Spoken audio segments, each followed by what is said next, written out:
I welcome you all in this video. Today I am going to discuss chapter number 7 Packing from Class 9 English textbook Beehive.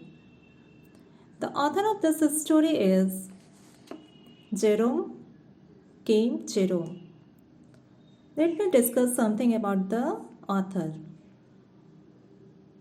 Jerome Clapla Jerome was born on 2nd May 1859 and died on 14th June 1927. He was an English writer and humorist, best known for the comic travelogue Three Men in a Boat, 1889. Let me ask you one thing, what is packing? Packing is the process in which we used to collect all the things which we need for our use when we are moving from one place to another for quite some days. Okay. Here this story packing is based on the theme that routine tasks are not as easy as they seem to be. This humorous account amuses the readers by the clumsiness of three friends, all of whom consider packing to be an easy job. यह कहानी हमें ये बताने की कोशिश करती है कि जब हम सोचते हैं कि हमारा जो रूटीन टास्क है जो कि हम इजी समझते हैं वो इतना इजी नहीं होता है। और यह एक हास्यपूर्ण कहानी है जिसमें कि थ्री फ्रेंड्स पैकिंग का काम बहुत ही बेढंगे तरीके से करते हैं। Packing is an appropriate title for this extract from the novel Three Men in a Boat. It forms one of the chapters of the novel.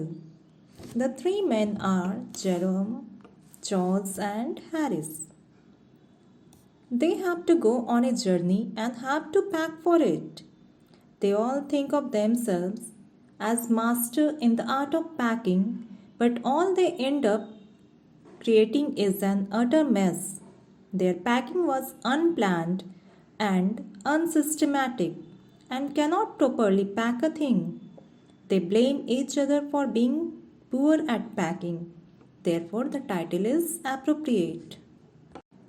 इस कहानी के लिए पैकिंग उपयुक्त शीर्षक है। यह कहानी three man in A boat उपन्यास से ली गई है। इसमें तीन लोग होते हैं, Jerome, George and Harris.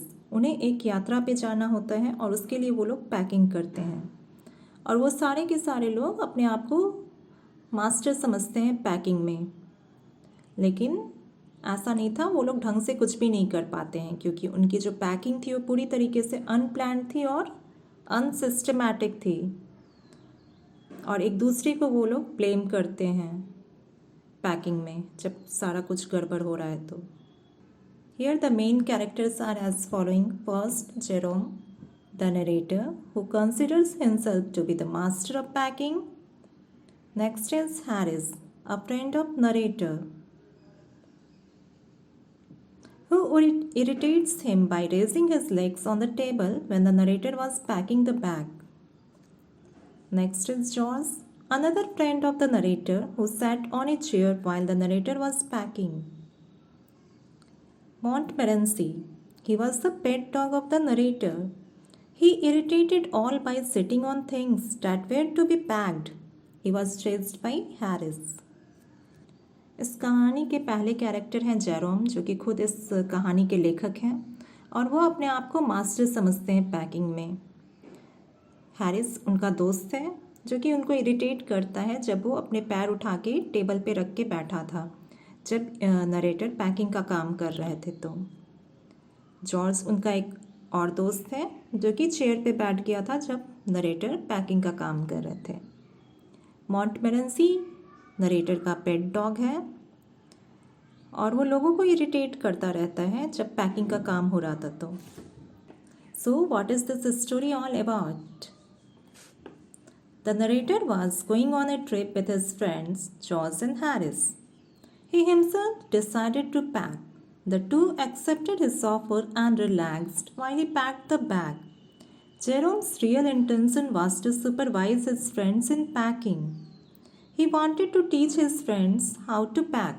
However, they misinterpreted him, and as a result, narrator had to do the packing. यहाँ पर लेखक अपने दोस्त जॉर्ज और हैरिस के साथ एक यात्रा पे जाने वाले थे, तो वो खुद डिसाइड करते हैं पैकिंग करने के लिए और उनके दो दोस्त भी मान जाते हैं। लेकिन उनका रियल इंटेंशन था कि वो एज बॉस उन लोगों को गाइड करेंगे जो कि उनके दोस्त समझ नहीं पाए थे, और इसका रिजल्ट हुआ कि नरेटर को खुद पैकिंग का काम करना पड़ा। The narrator started packing and it took a bit longer than he had expected. He packed the bag but forgot to put the boots inside. So he had to rip open the bag and put them in. He forgot whether he had put his toothbrush in the bag or not. So he had to open the bag again and empty its contents. He put the contents back in the bag by checking them one by one and found his toothbrush inside a boot. He had to reopen again as he had forgotten his spectacles. लेखक packing का काम start करते हैं, लेकिन जितना समय लगना चाहिए था उससे ज़्यादा ही उन्हें लग जाता है, जो कि उन्होंने उम्मीद नहीं की थी। वो बैग जब पैक कर लेते हैं तो उन्हें याद आता है कि उन्होंने बूट्स तो रखा ही नहीं, तो उन्हें दोबारा बैग को खोलना पड़ता है और बूट्स अंदर रखते हैं। फिर उन्हें याद आता है कि उन्होंने अपना टूथब्रश अंदर रखा है कि नहीं, तो दोबारा वो बैग खोलते हैं और सारा सामान निकाल के चेक करते हैं। उसके बाद फिर से सारा सामान बैग में रखते हैं एक एक करके, तब जाके उन्हें टूथब्रश मिलता है एक बूट के अंदर। फिर से उन्हें अपना बैग खोलना पड़ता है क्योंकि वो अपना चश्मा भी भूल गए थे। George asked the narrator whether he had packed the soap or not. The narrator was extremely angry hearing this as he had already opened the bag several times. So George and Harris to the task of completing the rest of packing. George फिर लेखक से पूछते हैं कि उन्होंने soap को bag में pack किया था या नहीं।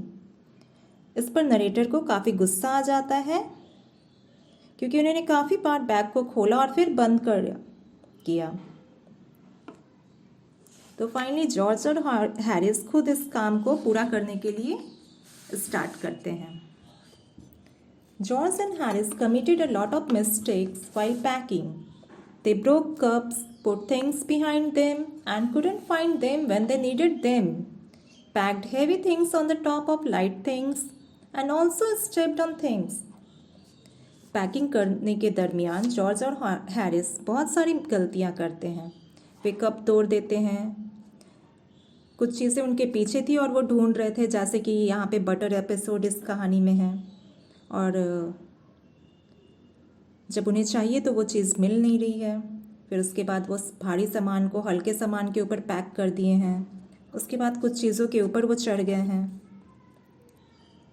Montmorency, narrator's pet dog, came and sat down on things, put his leg into the jam pot and scattered the teaspoons. He would go into the hamper and attack 3 lemons, thinking them to be rats. He was shooed away by Harris. मॉन्टमेरेंसी जो कि लेखक का pet dog था, वो वहाँ आता और उन चीज़ों के ऊपर वो बैठने लगता है। फिर वो अपना पैर जैम के अंदर डाल देता है, टीस्पून्स को बिखेर देता है। उसके बाद वो टोकरी में जाता है और 3 लेमन्स को रैट समझ के उनके ऊपर अटैक करता है। उसके बाद हैरिस उसे वहाँ से भगाता है। Finally, the packing ended late at night, 12:50 a.m. The 3 friends were very tired and decided to sleep. Before sleeping, they had an argument about when to wake up in the morning. Finally, उनके packing का काम देर रात 12:50 पे ख़त्म होता है। सारे friends पूरी तरह से थक चुके थे। फिर वो डिसाइड करते हैं सोने के लिए। सोने से पहले उन लोगों के बीच फिर एक बार बहस होता है कि वो सुबह कब उठेंगे। तो इस तरह से ये कहानी ख़त्म होती है।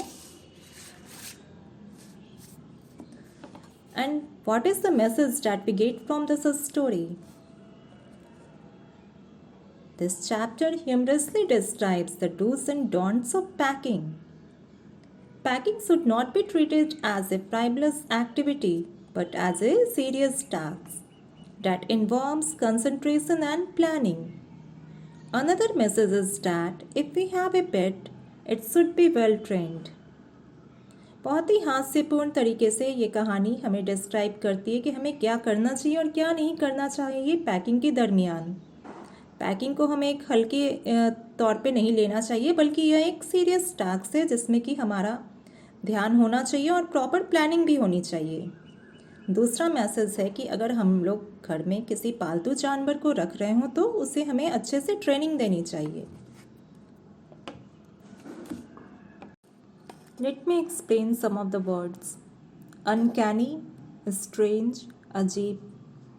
Boss, to supervise, डिरेक्शन करना. Irritate, make angry, नाराज करना. Rummaged, searched thoroughly, पूरी तरह से खोजना.